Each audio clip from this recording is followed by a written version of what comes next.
Gospodin s vama. I s duhom tvojim. Čitanje Svetog Evanđelja po Ivanu. Slava tebi, Gospodine. U ono vrijeme reče Isus svojim učenicima: Tko vjeruje u mene, djela koja ja činim i on će činiti. I veća će od ovih činiti, jer ja odlazim Otcu. I što god zaištete u moje ime, učinit ću da se proslavi Otac u Sinu. Ako me što zaištete u moje ime, učinit ću. Ako me ljubite, zapovjedi ćete moje čuvati. I ja ću moliti Oca, i on će vam dati drugoga branitelja da bude s vama zauvijek, Duha istine, kojega svijet ne može primiti jer ga ne vidi i ne poznaje. Vi ga poznajete jer kod vas ostaje i u vama je. Riječ Gospodnja.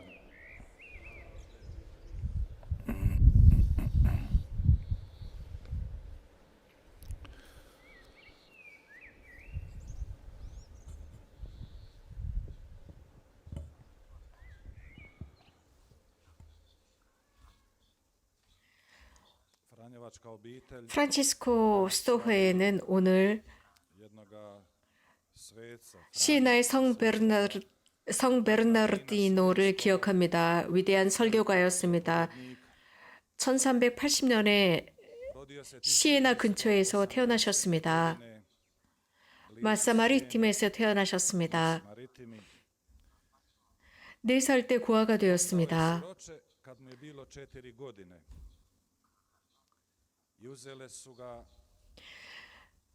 삼촌 부부가 그를 키웠습니다. 즉 아버지의 여동생들이 키웠습니다. 베르나르디노 성인께서 사셨을 때 흑사병에 돌았습니다. 전염병이었습니다. 현대 우리가 겪고 있는 그런 전염병과 비슷했습니다. 이 베르나르디노 성인도 어릴 때 이런 페스트의 흑사병에 걸렸지만 하느님의 도움으로 치유되었습니다. 이런 고통을 겪은 베르나르디노 성인께 있어서 자신의 삶 안에서 훨씬 더 이런 모든 것들을 묵상하기 시작했고 건성으로 살지 않기 위해서 더욱 노력했습니다. 그의 아버지는 석탄을 캐는 광산이 있었는데 가난한 사람들에게 이 모든 것을 다 나누어주고 프란치스코에 들어갑니다.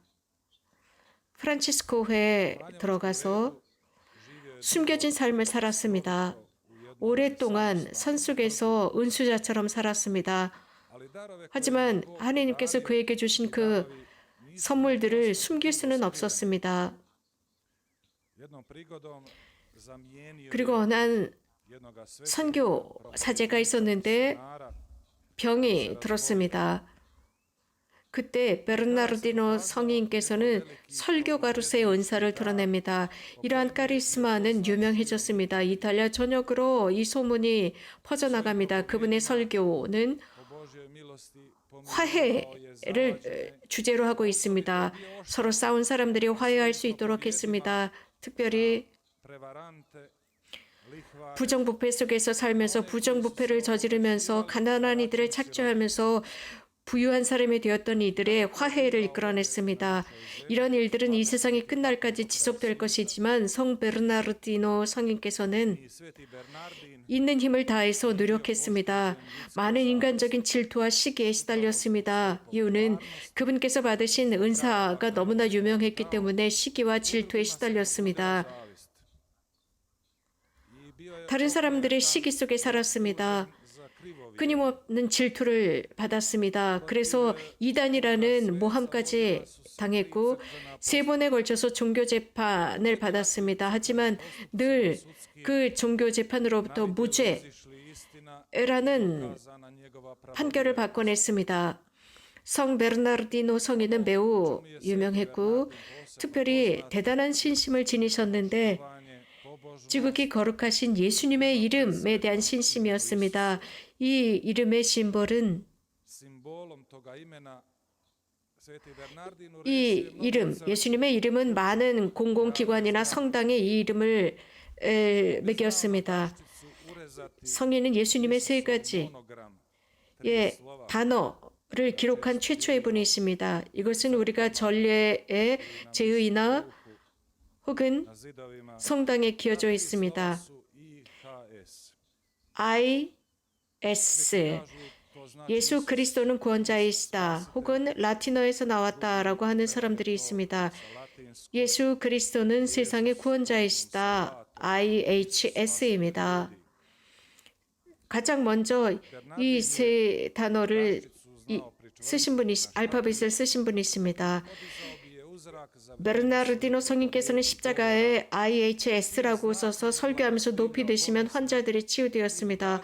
많은 사람들이 회개했고 많은 이적들이 일어났습니다. 또한 베르나르디노 성인은 신자들에게 이런 IHS라는 알파벳을 종이에 크게 써서 집에 붙여놓으라고 했습니다. 베르나르디노 성인은 예수님의 이름에 강렬한 힘 속에 살았습니다. 이것은 오늘 일독서에서도 그대로 증명해주고 있습니다. 예수님께서 잡히셨을 때 빌라도의 총독 관저에 계십니다. 그때 베드로는 한 여종의 말에 두려워합니다. 그 여종이 베드로를 알아보았습니다. 그 의회 앞에서 그 여종은 이 사람을 보았다라고 했습니다. 그러나 베드로는 의회에서 이 세상 하늘과 땅 아래서 이 이름만큼 위대한 이름은 없다라고 했습니다. 빌라도 총독 관저에서 베드로는 대단히 두려워했지만 의회에서 용감하게 증언합니다. 의회에선 베드로는 용감무쌍했고 강렬한 힘을 지니고 있었습니다. 베드로의 겉모습은 똑같았지만 내면은 강렬해졌습니다. 어떤 것도 두려워하지 않았습니다. 생명을 내놓을 준비가 되어 있었고 죽음을 두려워하지 않았고 이 세상의 구원자신 예수 그리스도를 위해서 모든 것을 할 준비가 되어 있었습니다.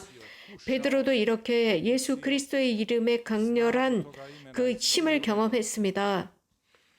이름이라고 하는 것은 그저 어떤 모토로 끝나지 않고 이름은 어떤 한 사람의 모든 현실과 그 사람이 지니고 있는 모든 풍요함을 드러내는 것이 이름입니다. 이름이 없는 것은 존재하지 않는 것과 같습니다. 이름이라는 뜻은 생명이고 존재함을 의미합니다. 이렇게 예수님의 이름도 마찬가지입니다.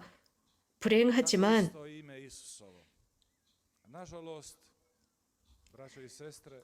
우리 그리스도인 가정, 집안에 혹은 우리들의 직장에 모든 장소에 불행하게도 예수 그리스도의 이름을 모독하고 비하시키는 많은 일들이 일어나고 있습니다. 아주 심각한 방법으로 예수님의 이름을 통해서 욕설을 하고 있습니다. 예수님의 이름과 성모님의 이름을 이런 식으로 욕되게 하는 것은 성령이 아닙니다. 성령이야말로 이 세상 창조 때부터 계셨습니다. 예수님께서는 이런 나쁜 영을 향해서 마음을 열었습니다. 하느님의 영이 아닌 나쁜 영을 향해 가고 있습니다. 이런 나쁜 악령은 많은 사람들을 묶어놓았습니다. 유감스럽지만 이런 예수님과 성모님의 이름을 이용해서 하는 모든 욕들은 어린아이들의 입에까지 올라 있습니다. 어린아이들에서부터 어른들의 입에까지 예수님의 이름을 이용한 욕설들을 하고 있습니다. 이것은 이 세대의 영적인 병이라고 할 수 있습니다. 전염성이 강합니다. 욕설을 하고 예수님, 하느님의 이름으로 아주 심각한 비난과 욕설로 만드는 것이야말로 이 세대를 망치게 하는 것입니다. 많은 예들이 있습니다. 이렇게 하느님의 이름으로 욕설을 함부로 내뱉는 가정의 어린아이들은 영적으로 병들어 있고 또 그 결과 육체적으로 병듭니다. 이것은 영혼의 죽음입니다. 영혼을 잃습니다. 중요한 것은 자신의 마음을 정결하게 하고 자신의 입과 혀를 정화해야 합니다. 그래서 하나님께서 우리들에게 오셔서 우리들을 영적으로 정화시키고 건강과 지혜와 슬기와 용기로 우리들의 가정 안에 들어오실 수 있도록 해야 합니다. 우리들의 마음과 우리들의 인간관계 속에서 하느님의 영이 차지할 수 있도록 해야 합니다. 하느님의 이름으로 습관적으로 욕설을 내뱉는 사람들은 이런 악습으로부터 나오기가 어렵습니다. 그렇기 때문에 빨리 정화해야 합니다. 이런 욕설을 하는 악습이 계속 반복될 때 어떤 지혜로운 사람이 이런 말을 했습니다. 여러분의 생각을 조심하십시오. 자칫 잘못하면 그것이 말이 되어 나올 수 있습니다. 여러분들의 말을 조심하십시오. 그 말이 행동으로 드러날 수 있습니다. 여러분들의 악습을 조심하십시오. 습관을 조심하십시오. 이것은 악습이 되고 그 악습은 여러분들의 운명이 될 수 있습니다. 라고 했습니다. 형제자매 여러분, 많은 사람들이 고해 성사를 받고 있습니다. se ispovijedaju, optužit će sebe ili u razgovoru običnom će reći javlja mi se u mislima psovka. 많은 사람들이 이런 고백을 합니다. 고해성사가 아니고요. 고백을 합니다. 제 많은 생각들이 욕설이 되어 나옵니다. 라고 했습니다. 우리가 듣고 있는 것, 우리가 읽고 보고 듣는 모든 것들, 이런 모든 것들이 우리들의 영적인 음식이 된다는 것에 조심해야 합니다. 우리가 들은 이런 욕설들, 타인으로부터 들은 그런 욕설들이 우리들의 마음에서 올려나오고 우리들의 생각이 축적이 됩니다. 많은 사람들은 그래서 자신들이 진짜 욕설을 내뱉었는지 생각만 했는지도 구분을 못합니다. 우리들의 생각에 이런 욕설들이 남아있다면 아직 나오지 않은 죄입니다. 생각으로 욕설을 했다는 것도 죄입니다. 생각은 우리가 잘 지켜야 합니다. 이런 생각들을 제대로 지키지 못할 때 그것은 우리들의 마음에 축적됩니다. 그래서 우리는 조심해야 합니다. 말과 생각과 우리들의 습관을 잘 지키고 그런 모든 것들의 경비를 세워야 합니다. 모든 나쁜 것들, 병든 이런 것들은 우리가 듣고 보는 것으로부터 올 수 있습니다. 이렇게 병들지 않기 위해서 이런 것에 묶이지 않기 위해서 조심해야 합니다. 많은 욕설을 하는 사람들은 그들은 무의식적으로 이렇게 욕설을 내뱉는다고 합니다. 이런 욕설의 영, 욕지거리의 용은 우리들의 의지보다 우리들의 생각보다 훨씬 더 강하기 때문에 무의식적으로 나옵니다. 이러한 나쁜 영을 없앨 수 있는 방법은 성령을 통해서입니다. 하나님의 영을 통해서 제거할 수 있습니다. 사람은 성령을 받을 수 있을 때는 그것을 찾을 때입니다. 성령을 구할 때이고 기도할 때입니다. 이것은 복되신 동정 마리아 예수님의 어머니를 통해서도 볼 수 있습니다. 예수님의 약속을 기다립니다. 성령께서 높은 곳으로부터 오실 것이다. 그 강렬한 힘이 오실 것이다 라는 약속을 기다렸고 그 성령께서 오셨을 때 그들은 강해졌습니다. 하지만 그 전에 그들은 두려움 속에 갇혀 있었습니다.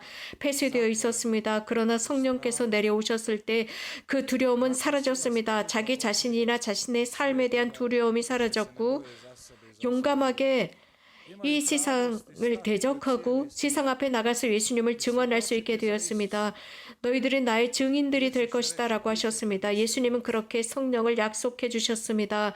진리의 영입니다. 성령입니다. 그 성령께서 하느님의 활동을 증언해 주실 것입니다. 성령은 위로자 성령이라고 했습니다. 보호자 성령입니다. 어떤 신학자들은 이렇게 말합니다. 파라클리토스라고 하는 그리스어는 보호자라고 번역할 수도 있고 위로자라고 번역할 수도 있고 증인이라고 번역할 수도 있다 했습니다. 증인, 그것을 본 사람입니다. 그것을 체험하고 경험한 사람을 의미합니다. 무엇인가를 해야 하는 사람이 아니라 자유롭게 하는 영입니다.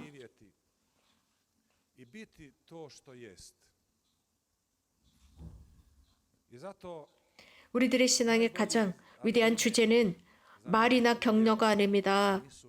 심지어 설교도 아닙니다. 설교는 우리들에게 힘을 줄 수 있습니다. 기쁨을 줄 수 있지만 이러한 기쁨, 순간적인 기쁨은 금방 사라집니다. 우리 신앙의 가장 중요한 주제는 신실한 삶입니다. 증언을 바탕으로 한 우리들의 삶의 모범입니다. 증거입니다. 여러분, 어머니로서, 아버지로서, 자식들로서 신앙을 증거하고 증언하고 그것은 바로 미사에 참여하고 구의 성사를 받는 것입니다.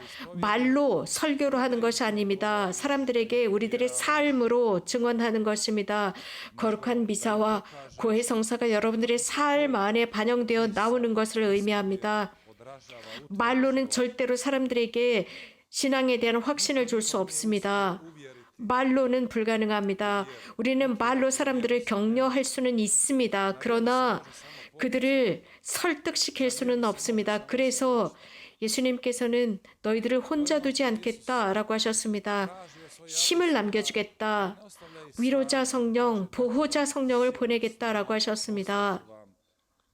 위로자, 바로 성령이십니다. 너희를 혼자 두지 않겠다. 내가 육체적으로 너희와 함께 있지는 않지만 너희는 나와 접촉할 수 있다 였습니다. 성령을 통해서였습니다. 성령께서 너희와 함께 이 세상 끝날 때까지 남아 계실 것이다 라고 하셨습니다. 오늘 복음에서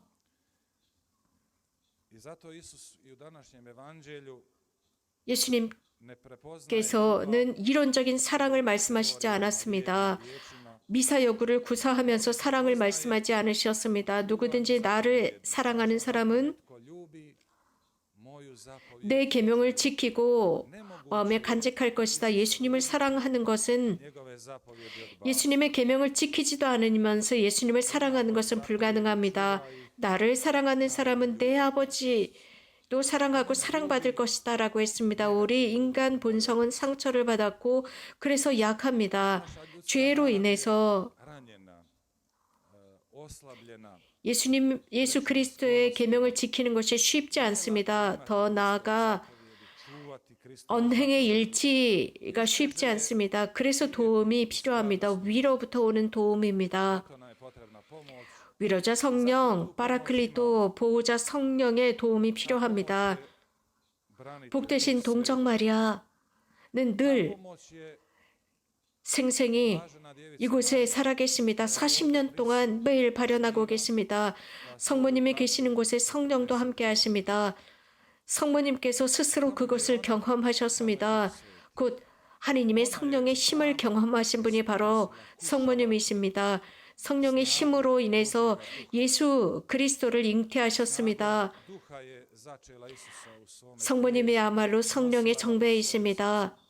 제자들과 함께 성령이 오시기를 기도하셨습니다. 간구하게 기도하셨습니다. 성령의 감도를 입으셨습니다.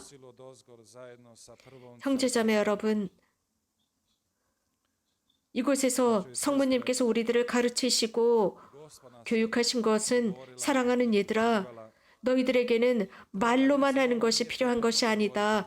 너희들은 너희 삶 자체로서 이것을 증언하고 살고 드러내야 한다라고 하셨습니다. 하느님과 성모님은 우리들에게 기적을 행하는 것을 기다리지 않습니다. 불가능을 기적으로 만드는 것을 기다리는 것이 아니라 우리들이 일상 속에서 하는 모든 것을 신앙으로 드러내길 바라십니다. 삶의 십자가들, 그것은 이 십자가들은